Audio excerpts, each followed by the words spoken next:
네, 첫 번째 이슈 보겠습니다. 자, 비상사태입니다. 최악. 자, 대통령 탄핵 심판의 마지막 국면이 오늘이죠. 자, 그런데 시간을 좀 되돌려서 처음으로 되돌아갔을 때 또 새로운 사실이 발견이 됩니다. 네. 한동훈 전 대표 조만간 자신의 책을 출간하는데 여기서 12.3 개헌 직전에 대통령실 고위 관계자와 주고받은 문자를 미리 공개했습니다. 자, 이건데요. 한 전 대표가 당시에 무슨 상황이냐라고 물어봤더니 대통령실 고위 관계자가 비상사태입니다. U자 우는 표시요.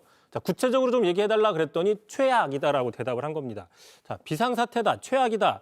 이런 당시 대통령실의 반응을 미루어 봤을 때 이미 대통령실 스스로 당시 계엄이 단순히 야당 경고용 수준을 뛰어넘는 거라고 느끼고 있었던 게 아니냐 이렇게 추론해 볼 수 있는 겁니다. 아, 그럼 이 책에 이런 내용들이 다 담겨 있다는 건가요? 그렇습니다. 오늘 보도자료를 통해서 공개를 했고요. 또한 한 전 대표는 당시 계엄 직후부터 대표직에서 물러날 때까지 약 2주간의 과정에 대해서 디테일하게 역사 다큐처럼 서술했다고 공개를 했습니다. 네. 또한 특히 아쉬웠던 장면들, 자 그때 당시 돌아가면 이렇게 했을 텐데라는 부분들에 대해서도 성찰을 담았다라고 설명을 하고 있는데 물론 책을 봐야 되겠습니다만 정치권에서는 그 성찰을 하게 된다면 가장 먼저 해야 될 지점이 바로 이거죠. 한덕수, 네. 한동훈 국정 공동 운영 체제 구상에 대한 지적이 나오고 있습니다. 자, 다시 시간을 좀 되돌려 보면요. 당시에 두 사람이 수습책으로서 대통령 대신에 국정을 공동 운영하겠다 전격 발표했는데 후폭풍이 컸었죠. 자, 일단 대통령이 물러나지 않은 상태에서 대통령 권한을 두 사람이 행사할 수 있는지 또 뭐랄까요? 또 국회가 중심이 된 거국 중립 내각도 아니라 선출되지 않은 권력인 총리나 여당 대표가 대통령의 권한을 일부라도 위임받을 수 있는지 황당하다, 뭐 위헌이다 이런 비판들이 많이 나왔었죠.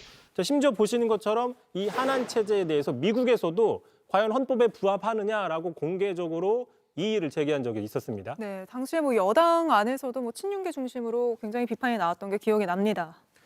그러니까 이렇게 된다고 하면 여당 국민의힘의 의원총회가 국무회의격이 된다. 이거 상당히 위헌적인 발상이죠. 결국엔 실패가 됐는데 또 말 나온 김에 당시 한동훈 대표에 대한 그 에피소드 하나가 또 최근 공개가 됐습니다.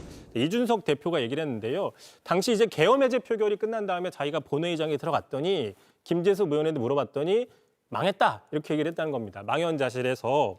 하지만 한동훈 전 대표는 좀 즐거운 표정, 마치 최악의 비상사태를 맞이하지 않은 듯한 표정을 지었다 이렇게 증언을 하고 있는데 직접 들어보시죠. 저를 보자마자 그러니까 옆에 의원들은 이 현실이 우리 당 망했구나라고 받아들이고 있는데 계엄을 막았다는 안도감 때문에 기분이 좋았던 건지 뭔지 모르겠으나 조금 이색적이었다 제가 봤을 때는. 윤석열이라는 자기 입장에서는 괴물이 쓰러졌다라는 거에 굉장히 오히려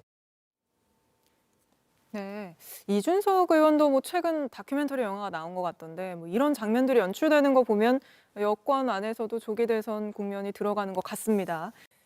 JTBC 뉴스를 시청해 주셔서 고맙습니다. 저희는 저녁 6시 30분 뉴스룸에서 뵙겠습니다.